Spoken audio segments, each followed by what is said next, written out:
This is Tamara from mooglyblog.com, and in this video I'm going to demonstrate how to crochet and assemble the Granny Hex Tote, which is a free pattern you'll find on mooglyblog.com. Please go to the link in the description where you will find both right and left-handed video tutorials, as well as a link to the written pattern and all of the supplies you need. To make this pattern, you'll need a USJ 6mm hook. This one is by Susan Bates, and you'll also need one skein of Caron Colorama O'Go. You can see right here I've chosen the first blush colorway, but you can choose any color you like. You'll also need stitch markers, scissors, and a yarn needle, your standard crochet supplies. First, let's take a look at the finished Granny Hex Tote. Now, the reason it's got this name is because I've used the granny stitch to make 3 full-size hexagons and 2 half hexagons that are then stitched together, and then a simple handle is added across the top. You can see each one of these hexagons and then the handle are in separate colors from that skein of O'Go. And if I lay it out this way, you can see here is one hexagon. Across the bottom is the next hexagon. And this yellow one is the other whole hexagon here. Let me lay it out flat again. And you can see I used the off-white here for the half hexagons, one on each side. So you can see it's very simple. We're just making these few motifs, these 5 pieces, and then sewing them together with matching thread, whatever you have left over of whichever color works. And then, as I say, adding a simple single crochet handle across the top. So first, let's go ahead and make these hexagon motifs together. Now this pattern calls for one skein of Caron Colorama. So once you've taken it apart, you'll have to make some decisions about which colors you want to use for which motif. You can follow the same colors that I used, but of course there's lots of other beautiful colors of Caron Colorama to choose from, so you can definitely explore all of those yourself as well. Now, if you come across a split end like this or a split color like there is in this skein, then you can choose to use these to make the half hexagons because it's already kind of split up for you there, or you can set these aside for the handle or go ahead and use them on a hexagon. If you might have to, use a little bit from one side to finish the other, it's up to you. There should be enough to use any of these colors for any of the pieces, so you can mix it up however you like. That said, I do recommend that if possible, you sort of work in order of the skein so you don't have to take it apart until you're ready to move on from that color. So whatever I had decided to do with this light green here, unless it was the handle, I would go ahead and just make that motif first, and then whatever I wanted to do with the darker green, then whatever I wanted to do with the blue, then the lighter blue, etc., on through the skein. Again, if I wanted to do it from the handle, though, I would go ahead and pull that off and set it aside. So just to show you how that's done, for the sake of demonstration here, let's go ahead and say that I wanted to use this light green colorway for the handle of my bag. To pull that off, I would simply separate the 2 colors here. You can see how really easily these do come apart. Just like so. And then find that little section where they're connected. There we are. That seems to be where the color changes right there. And then you can just snip it apart and set that color aside then until you need it. Just try and keep it all nicely looped up the way it was, and it'll be ready to use when you are. Then you can take your new end and start crocheting from there and work your way on through the skein. Now let's make the whole hexagon together. We're going to start with a slip knot on our hook and then chain 6. For these hexagons, we want an open center. So if you choose to substitute the magic circle for the chain 6, just be aware that you don't want to pull it all the way closed. So here we have our 6 chains, 1, 2, 3, 4, 5, 6. And I'm going to start by slip stitching in the first chain made to form a ring. So I just like to put my hook right in there, make my slip stitch, and now my ring is made. Now, working into the ring, we're going to start with the beginning cluster, which is chain 2, 1, 2, and then double crochet 2 together back in the ring. Now, since this isn't a magic circle, we don't have to go over that tail end, but I like to go ahead and go over it for a few stitches just to start tacking it down out of my way.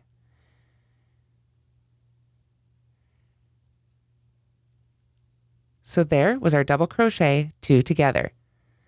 Then we are going to chain 3, 1, 2, 3, and work our next cluster, which is double crochet 3 together. So we yarn over, go into the ring, pull up our loop, yarn over and pull through 2, and then do that twice more, leaving that last loop of the double crochet on our hook every time.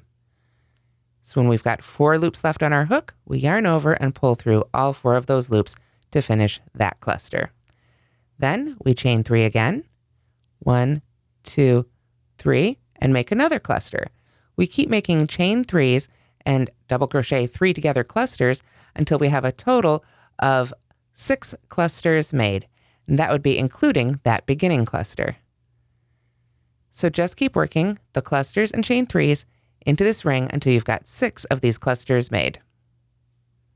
So we're almost done with round 1, and we've got our 6 clusters made. 1, 2, 3, 4, 5, 6.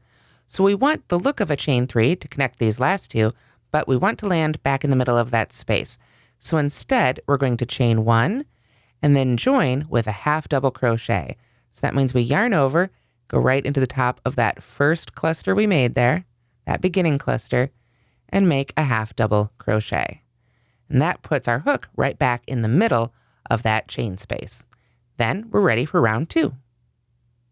To begin round 2, we're going to start again with a beginning cluster. This time we're going to work it into the chain 1 half double crochet space, the space we're right in the middle of. So we start with our chain 2, 1, 2, and then double crochet 2 together. Yarn over, go right on into that same chain space we just made. Start the first one, go back in for the second one, and then yarn over and pull through all 3 loops. Then we are going to work a chain 3, and then a cluster and a chain 3 and another cluster in each of these next 5 chain 3 spaces. So we've got our beginning cluster there, and we've chained 3. So we're going to go to that next chain 3 space, skip over that cluster itself, and do a cluster, which is the double crochet 3 together. So there's 1, 2, 3. Then chain 3, 1, 2, 3, and then another double crochet 3 together cluster in that same space. That's how we're working our increases on this round. There we are. Then we chain 3 again, 1, 2, 3, and work another cluster, chain 3 cluster, chain 3 in the next space. And we continue that all the way around until we come back to that first space. So continue working 2 clusters with chain 3s in between all of them in each space around for round 2. By the end of round 2, you should have a total of 12 clusters, and we'll meet back up for the join. So here we are, almost at the end of round 2. And you can see I've put 2 clusters in each of those chain spaces, and there's a chain 3 in between each of our clusters. But right now, we only have 11 of them made because we have just 1 in that chain 1 and half double crochet space. So we want to make sure to get our chain 3 there, but we're going to put our last 12th cluster right back in that chain 1 half double crochet space, the same one we started out in. So with this one, we will have 12, and then we want to do the same kind of join we did in round 1. Oops, I dropped my loop there. We have to do the same kind of join we did in round 1 so that we end up back in the center of that chain space. So now we've got our second cluster made in this chain space. So we're going to chain 1 and half double crochet right in the top of that beginning cluster. There we go. That puts us right back in the middle of the chain space and ready to begin round 3. Round 3 begins the same as round 2 with a beginning cluster in the chain 1 half double crochet space. So we chain 2 and double crochet 2 together right in that same space. Because we're working the double crochet 2 together into the same space, it's not actually a decrease, of course. So that's why it goes by a name like a cluster. It's like a decrease, but all worked in that same space. After that, we're going to chain 3. It's going to all sound very familiar. And then we're going to cluster and chain 3 and cluster right back in that next space there, right there. Not in the same one, but to the next one. So far, it's exactly the same as round 2. But we're going to slow down on those increases, of course. So there is our first cluster, and then we chain 3. 1, 2, 3. Cluster right back in that same space. And of course, our cluster is our double crochet 3 together, but all worked into the same space. There we are. And of course, we have a chain 3. We always want to have those chain 3s between our clusters. And then what we're going to do is we're going to just work 1 in this next space right here. Just one cluster. Time to slow down on those just a bit to start creating our straight sides for our hexagon. So there's one. So then we chain 3 again. And then we're going to put 2 in the next one. Oop, dropped it right off my hook. There we go. So we go to the next chain 3 space there, put our cluster in.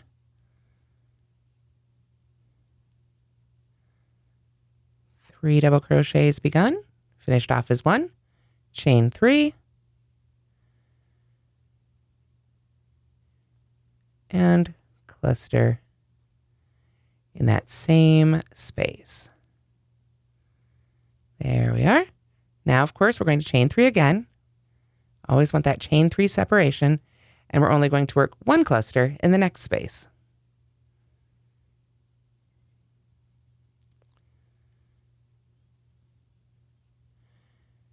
And then we begin our repeat again for this pattern. We start with our chain 3, and then we cluster, chain 3, and cluster in the next chain space. So we've always got our chain 3s in between, but our repeat for this round is going to be 2 and then 1. So you can see here we started at the beginning, we had 1 in that first one, 2, then 1, 2, then 1. We want to continue that all the way around for round 3. So here we are at the end of round 3, and we can count those out. 1, 2, 3. So you can see here we have 1, then 2, 1, then 2, 1, then 2, all the way around for a total of 18 clusters in round 3. And for the join, I did the same one as before, where I chained 1 and then joined with a half double crochet to the beginning cluster. So now we're ready for round 4. Round 4 begins just as the other rounds began with our beginning cluster. So we simply chain 2 and double crochet 2 together right back in that chain 1 half double crochet space. Then, of course, we've got our chain 3. We want to maintain having chain 3s in between all our clusters in this round as well. For this round, we're going to then work 1 cluster in the next space, which begins, actually the chain 3 began our repeat. So we'll put 1 double crochet 3 together, cluster right in there. And then, of course, chain 3 again. And then we're going to put 2 in the next one. So make our first one here.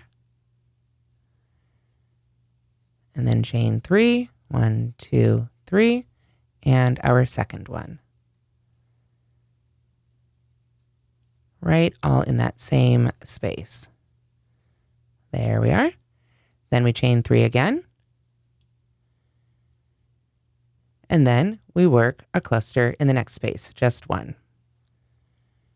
So there's 1, 2, 3, and together. And then we chain 3 again.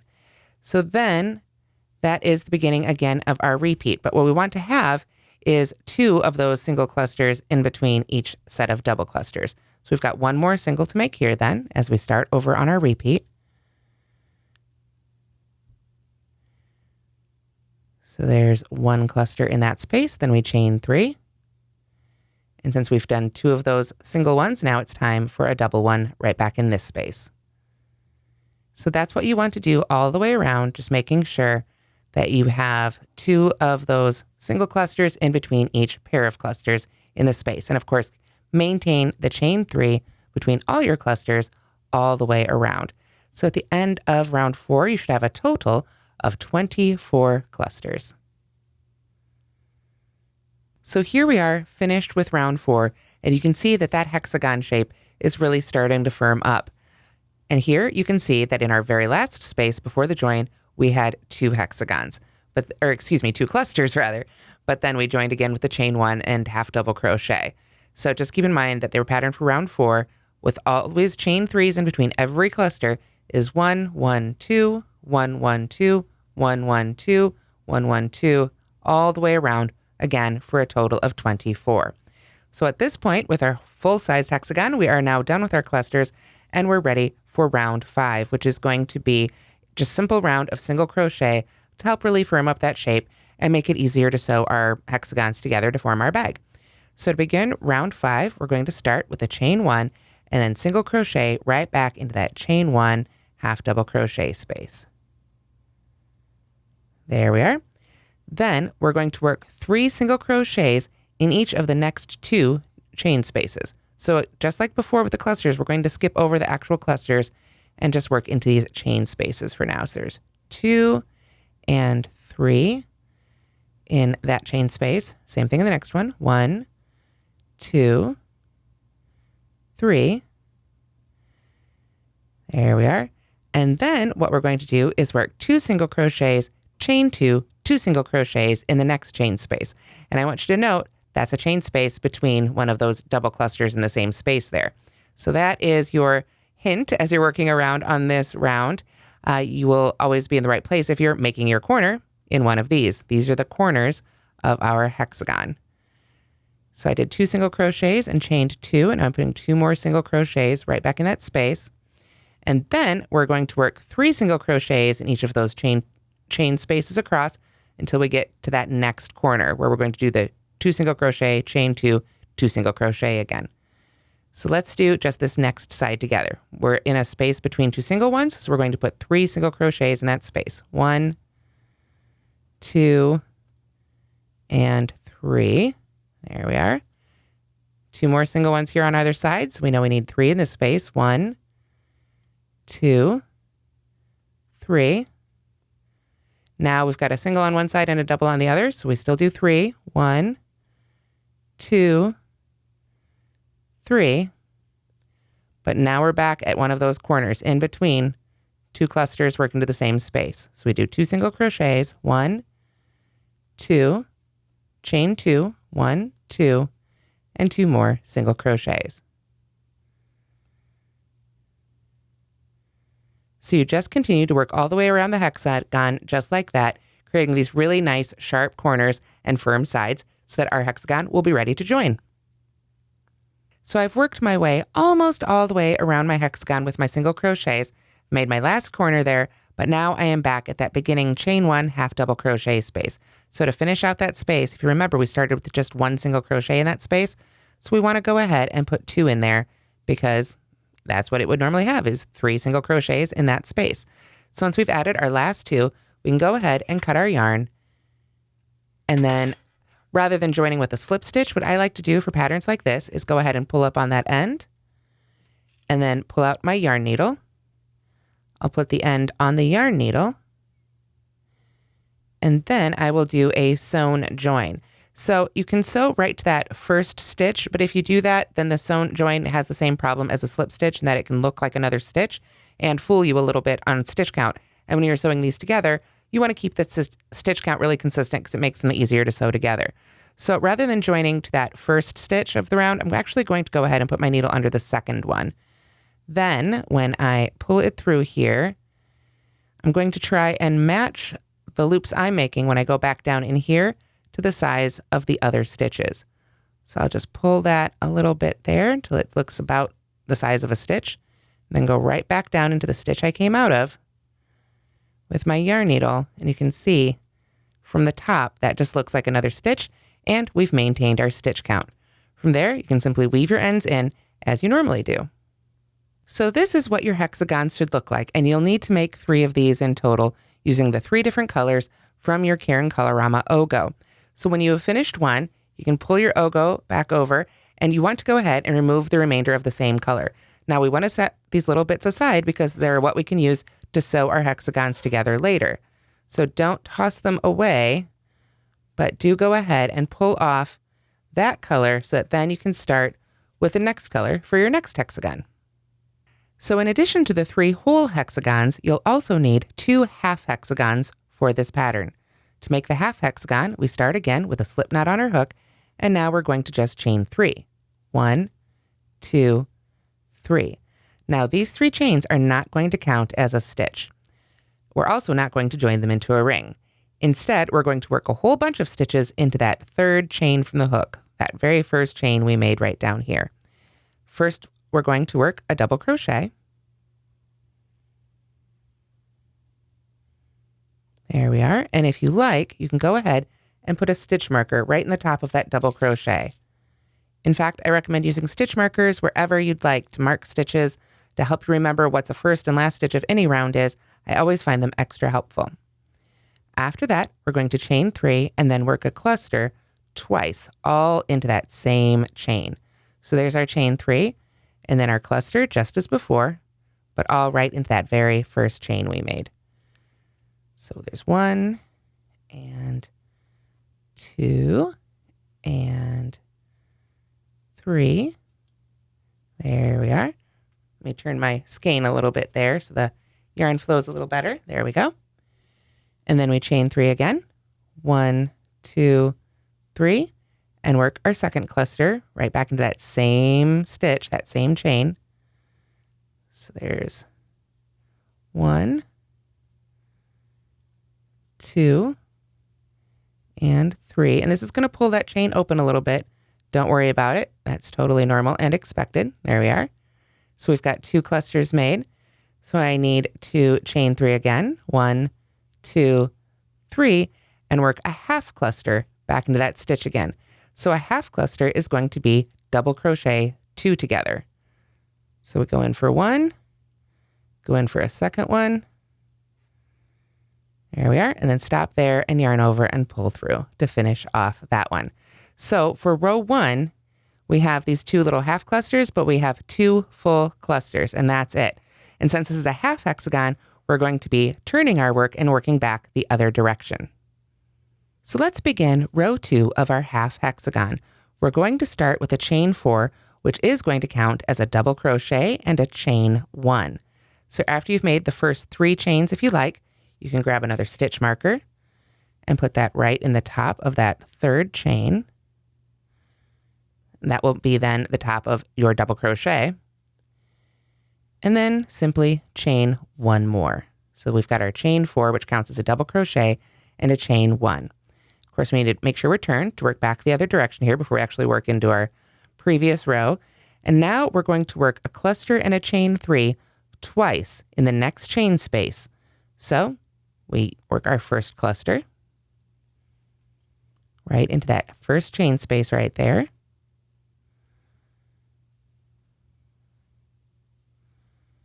And then chain 3, 1, 2, 3, and then a second cluster, all into that same space.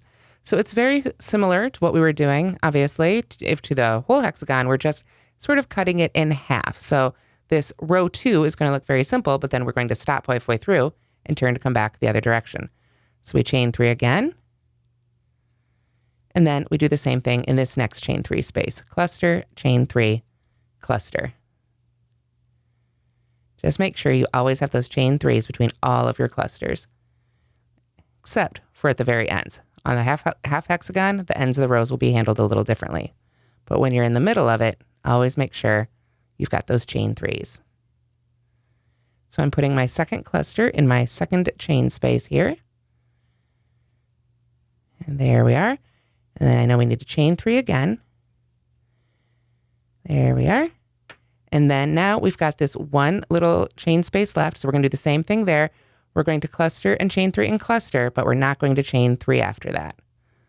So in the instructions, if you're following along with written instructions, that's why it gets a little confusing. And this one has to be separate because the others have a chain 3 after them, but we're not going to chain 3 after that. This last one here, the second one, because if you'll recall at the beginning, we just had that chain 4 that counted as a double crochet and a chain 1. So we want to make sure to mimic that on the other side here. So let's take another look at where we've come so far here with row 2. We've got our chain 4, which is a double crochet, and a chain 1, then a cluster, chain 3, cluster in that space, chain 3, cluster, chain 3, cluster in the next space, chain 3, cluster, chain 3, cluster in that last chain space. But now we want to finish it off with a chain 1 and then a double crochet in that first stitch. And that will mimic the chain 4 that we started with. There we are. So that was easy to do because I had that stitch marked. So I'm going to go ahead and take that stitch marker out now and set it aside. And this is what your half hexagon should look like after row 2. To begin row 3 of your half hexagon, we start with a chain 2, which is not going to count as a stitch. And of course, we need to turn to work back the other direction. We're going to start with a double crochet in the chain 1 space. So that would be that little chain 1 space we have right there before that last double crochet we made in the previous row. So we go right in there for a double crochet, and this will count as our first stitch. So we can go ahead and put our stitch marker right in the top of that double crochet. There we are. Then we're going to work a chain 3 and a cluster in the next chain space. 1, 2, 3, and then a cluster in the next chain space. The same kind we've been making all along. There we are. Then we're going to chain 3 again. And then we work 2 clusters in the next one, with the chain 3s, of course, in between. So this next one here is our double cluster space. So there's 1 and chain 3. And then I'll put our second one right back in that same space. 2 and 3. Oop. There we are. And then we need to have a chain 3, of course. There we go. And then we cluster in the next chain space. So the center one here only gets 1. Oop. There we go. And then we chain 3 again. 1, 2, 3. And then we have 2 clusters in the next one. So we'll make our first one.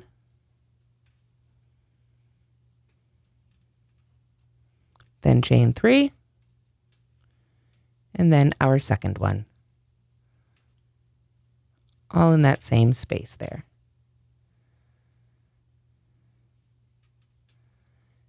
There we are. So now it's time to chain 3 again. Work 1 cluster in that last chain 3 space there from the previous row. 2 and 3. And now we are going to chain 3. 1, 2, 3. And we finish with a double crochet 2 together in the chain 1 space and that last stitch. So that will sort of mimic what we did with our chain 2 and then double crochet in that chain space at the beginning. We want to do a double crochet 2 together here at the end. So we yarn over and go into that chain 1 space. Start a double crochet, leave that top loop on the hook, yarn over, and go into that last stitch, which is, of course, the top of our chain 3 there when we made our chain 4. So that's why it's really helpful, I find, to have that stitch marker right there. Makes it a little bit easier to find. So then with 3 loops left on the hook, we'll yarn over and pull through all 3 to finish off row 3. So let me pull the stitch marker out of the way here so we can count our rows. We've got 1, 2, 3 rows made, and this is what it should look like at the end of row 3. Row 4 begins the same way as row 2 with a chain 4 that counts as a double crochet and a chain 1. So this time I'll go ahead and chain 4, but I'm still going to go back and put that stitch marker right in the top of the third one. There we are, so that it's easy to find when I come back for row 5. So I'll turn my work, and now I need to make a cluster and a chain 3 in each of the next 2 chain spaces. So that means each of these next 2 spaces are just going to get 1 cluster in them. So we go right in there for our first one.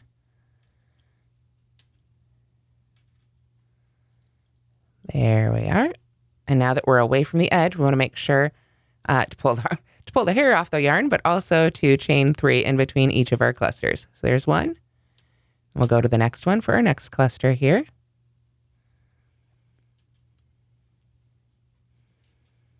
There we are, and chain 3 again. 1, 2, 3. Alrighty, so in the next space is where we are going to have our 2 clusters, our cluster, chain 3, cluster, chain 3 in this next space right here. And that will be our repeat. 2 single clusters followed by a double cluster. But of course, again, with those chain 3s always in between all of them. So I'll put my second one right back in that same space. There we are. Then chain 3 again, of course. And then that's my repeat. So we had 1, 1, 2. We'd have 1, and hold that about better there. 1, 1, 2. Note that's in that corner. And then 1, 1. And And then we need to finish that off the same way we began there. So what we're going to end up doing is a double crochet in the last stitch. So I'll join you when we get to the end of row 4, but just keep up your pattern of 1, 1, 2, 1, 1, and then I'll meet you when you get right there. So now we're almost done with row 4. We've got that double crochet and chain 1 at the beginning, but then we've got 1 cluster, 1 cluster, 2 clusters, 1 cluster, 1 cluster, 2 clusters, 1 cluster, 1 cluster. So you can see that's given us our hexagon shape for our half hexagon, but we still need to finish it off. So to finish row 4, after you've made your cluster in that very last chain space, we're simply going to chain 1 and then double crochet in that very last stitch. So if you have it marked, that's extra easy right there. And then that's what it should look like at the end of row 4. So we're ready for row 5, or yes, well, actually it would be round 5. We've been working in rows, but we're going to switch to rounds for this one, just round 5, so we can work all the way around our motif and give a nice edge to this portion as well. So we're going to chain 1 and turn, or turn and chain 1, however you like to do it. We're going to single crochet in that very first stitch. So a little different than the other ones. We do work into that very first stitch right there. And I'm going to go ahead and put a stitch marker in there because I'm going to be coming back around. That way I won't get mixed up with my chain 1 or anything. And then we're going to single crochet right in that chain 1 space. There we go. And then we're going to work 3 single crochets in each of the next 2 chain spaces. So very similar to what we were doing before. So there's 2, 3 in that space. Then 3 in this space. 1, 2, 3. And now we're back to one of those double ones. So when we hit a double one, we want to do 2 single crochets, chain 2, 2 single crochets. Oops. I'm keeping a pretty good tension on this one. I want my hexagons to be nice and strong. So I am keeping a pretty good tension, but it makes the hook a little slipperier. There we go. So we've got our 2 single crochets, chain 2, 2 single crochets in that corner. So we've got another straight run here. So we need 3 single crochets in each of these spaces. Anytime we're between, or next to, I should say, a single cluster, that would be a space where you're working 3 single crochets. So there's 1, 2, and 3. One more here. So 1, 2, and 3. And that brings us back to another corner here. So we do 2 single crochets, 1, 2, chain 2, 1, 2, and 2 more single crochets back in that space. I find this corner just defines our hexagon really, really well. So then we want to keep going straight down our other side here. So 3 single crochets and 3 single crochets in each of these spaces. So there's 1, 2, 3, and then 1, 2, and 3. And then that brings us all the way here to the end. So we've got that chain 1 space and double crochet. So we want to put a single crochet in that chain 1 space and then finish off with a single crochet in the top of that chain 3 that's counting as our double crochet. Make sure I got under both those loops there. There we go. Oop, and then I dropped it right off. Let's try again. Working into the chain is always a little extra tricky. That's why I really like having that stitch marker in there. Lets me know exactly where I need to go so I don't accidentally drop a loop. There we go. So that's made in there. So now I can go ahead and get that stitch marker on out of the way. But like I said, we don't want to stop here. We want to make sure to single crochet across that straight edge there as well to firm that up for our bag. So what we want to do right here is chain 2 for our corner here. 1, 2, and then work 16 single crochets evenly right across here. So let's stop and look at what we've got here for a minute. Remember, we made 4 rows. So that means we've got 8 rows, essentially 8 sides of rows we can work into. We've got 1, 2, 3, 4, 5, 6, 7, 8. So to work 16 across evenly, we're going to be putting 2 single crochets in the side of each of these rows. So you come to that first one right there and just do 1, that on there. And you can work into the chain, you can work around the chain, you can do it however you like. But there's 2 in the side of the first row, so then I'd come down to the side of the second row here, and 2 single crochets right in the side of this row. And just continue that all the way across until you have 16 single crochets worked across this top straight edge. Now, that said, if you are working across, it doesn't really matter in terms of stitch count. But when you make your other half hexagon, if you do decide to change the number of stitches worked across the top here, you just want to make sure it is consistent. So for your own gauge, or if you're using a different yarn or a different weight, mixing it up a little bit, feel free to work a different number of stitches across here. But when you make your second one, make sure it has the same number. And that will help with the look of the finished bag. I just found that 16 is what worked right for me. So you can see I've worked halfway across now, so I should have, after that chain 2, I should have 8 made. 1, 2, 3, 4, 5, 6, 7, 8. Yep, and I'm at my halfway point. So I'll put 8 more here, and then I'll see you when we come along here to the other corner. So after you've worked your 16 single crochets, or however many you wanted to put across that straight line there, it's time to finish off. But before we do that, we want to chain 2 again so that it matches the other corner, and then we can cut our yarn and join with our scissors just like we did at the end of the other piece. I'll simply pull that end up, put it on my yarn needle, and sew into the second stitch along the side here. There we are. So very easy, since I've already got that one marked. I know that's my first one, and I'll go right under the second one with my yarn needle. Just pull that till it's about the same size there again. Matches the stitch size underneath it, and then go right back into the same space the yarn came out of. Give it another little tug if needed there to hold it together. And there we go. It looks just like another stitch. And I will go ahead and weave in that end. And that is our half hexagon. Now, as I said, you'll need to make 3 full-size hexagons and 2 half hexagons. So with the Colorama O'Go, I recommend that you go ahead and make those 2 hexagons out of the same color. That's going to work out best. Otherwise, you're going to have to split the color on your handles. So when you finish that second hexagon, you can go ahead and peel off that color and then move on to your next hexagon or whatever you need to make next. As long as you end up with 2 half hexagons, 3 whole hexagons, and 1 color left over for the handle. Now I've cut out these pieces of paper to represent our hexagons and half hexagons for the assembly. So here we have our 3 whole hexagons and our 2 half hexagons, and you can see how I've lined them up right here. Started with a half hexagon on one side, bring these 2 in here so you've got your straight edges together, and then bring the 3rd whole hexagon in from the bottom, and then this guy right here. So let me grab some tape and we'll start taping these together, and then I'll demonstrate how I did sew them together. But I thought this might be a little bit easier to see how they come together just for the actual assembly rather than folding up all those pieces of yarn. So if you start right here with this guy, we could attach these spaces right here. Now you'll notice, and this is true in our half hexagon too, it's a little bit shorter. It isn't the full length of the side of a whole hexagon, so I've cut these to represent that a little bit shorter too. And that's okay. You're going to have some stitches up here that won't get attached, and you can see that in the finished bag.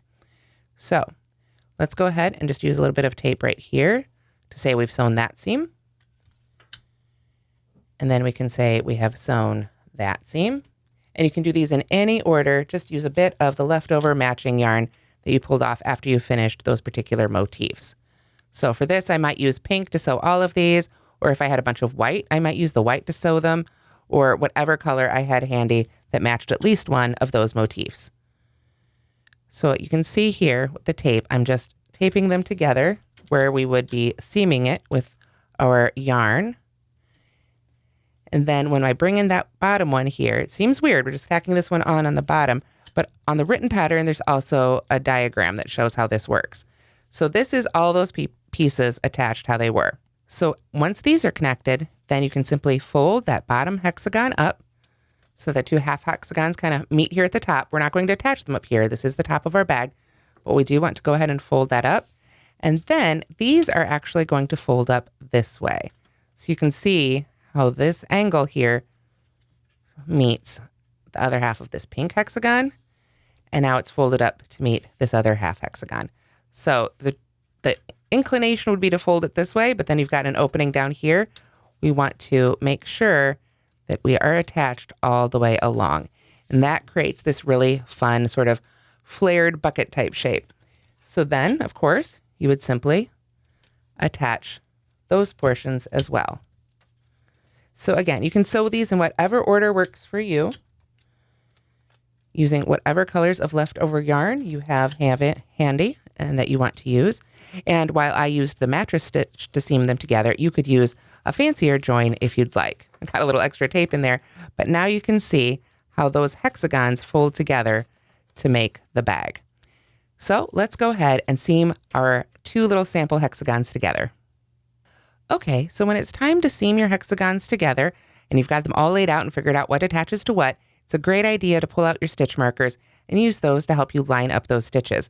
Now I mentioned, you can see here a little bit, these aren't blocked. I would also probably block them before joining them, but for our demonstration today, we're moving on. But we want to match up those stitches. And you can see how there's just a couple extra stitches here on the side of the full hexagon. So we don't want to worry about that. We just sew to the top of the half hexagon. Then of course the full hexagons will match up fully together. So you can use your stitch markers to hold them together and really match up those stitches if you like. I always do recommend that you do that because it's very easy to accidentally miss a stitch when you're sewing. That's not difficult to do at all. So you can really take your time and match up those pairs of stitches with stitch markers before you start sewing. So I've got them all lined up. I've got my extra 2 stitches here at the top, so I know that this is connected properly, and I've got some of the leftover green, so I'll go ahead and use that for my seaming. And again, you can come at this from any angle, whatever you're comfortable with. So I used the mattress stitch, and again, you could use whatever stitch you'd like to use to seam these together, but that's what I chose to do. I also worked through just the back loop only of those pairs of stitches. So let me show you how I did that a little bit closer. Now, starting at this corner, I first want to go from behind and under the back loop only of that first chain stitch there in that corner right there. Then I'll pull my yarn through a bit, but not all the way through, of course, because then there's no point. There we go. So leave a long enough tail there that you won't pull through all the way for sure. Then we come over to the matching stitch over here. Now I already took the stitch marker out, so I need to sort of recount right there, that third one. And I want to go just under that back loop only of that one from behind. So it's your standard mattress stitch, but I'm only going under the back loops. This added just a little extra definition to the piece, I think, in the finished bag. But if you prefer to sew them together, like I say, with a different method or going through both loops, it's absolutely fine. We're just going to work our way along this seam under these pairs of stitches. And then when we give a little tug on that thread, you can see it really does disappear, but it leaves just a really nice little extra line there, I think, around the motif. So then we just find the next one on the first side, come from behind under that back loop and pull through. Then find the matching one here on the other side. Sorry, I think the way I normally do it, my hand would be right in front of the camera, so it's kind of awkward to get my hand around it right now, but you can see here how that works out. So however you'd like to hold it for you, just keep working through each of those pairs of stitches until you've sewn all of your motifs together. Then we're ready to add the handles. So here we can see all of our motifs sewn together for our bag, and there's that little ridge of that unworked stitch I was talking about. I think it just adds a really nice touch. But again, you could use any fancy joining method you want to make your bag your own. So to add your handles, you're going to use that last color that you didn't use on any of your motifs. And you're going to join not to that chain 2 space at the top of your half hexagon, but to that first stitch right after it, that first single crochet. So you can join there with a single crochet or join with a slip stitch, chain 1 and single crochet into it, however you'd like.